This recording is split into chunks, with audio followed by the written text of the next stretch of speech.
সম্প্রীতি ও ঐক্যের বার্তা দিয়ে সোনাইয়ে নকদির গ্রামে অনুষ্ঠিত হলো বিশাল ইফতার পার্টি। সম্প্রীতি ও ঐক্যের বার্তা দিয়ে সোনাইয়ের নকদির গ্রামে অনুষ্ঠিত হলো বিশাল ইফতার পার্টি। নকদির গ্রাম যুব সমাজের উদ্যোগে আয়োজিত ইফতারে হিন্দু মুসলিম সহ বিভিন্ন সম্প্রদায়ের মানুষ উপস্থিত ছিলেন। বিশিষ্ট সমাজকর্মী তথা ব্যবসায়ী ইমরান মজুমদারের সহযোগিতায় আয়োজিত ইফতার পার্টিতে এলাকার ৩,০০০-এর অধিক জনগণ উপস্থিত ছিলেন। Bureau report, Barak vision. আজকে যে প্রোগ্রাম যেটা করা হয়েছে সেটা উদ্যোগ নিয়েছে নকদিগ্রাম জিপির যুব সমাজের সংস্থা, আর বিশেষভাবে সহযোগিতা করেছেন তারা হলো নির্মাণ সংস্থা।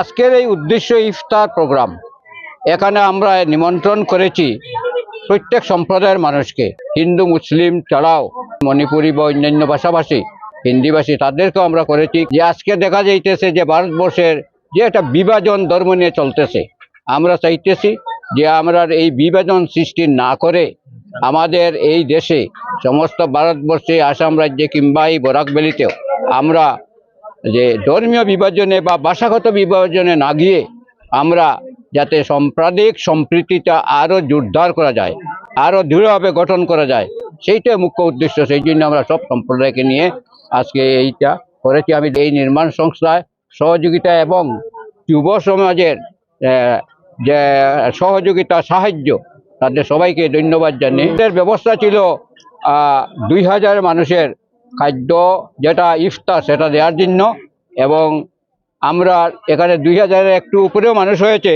তথাপি যতটুকু সম্ভব সবটা কভার আপ করে আমরা এটা সম্পাদন করেছি। নির্মাণ সংস্থার যে কাছাড় এলাকার যে দায়িত্বে আছে তার নাম হলো ইমরান মজুমদার।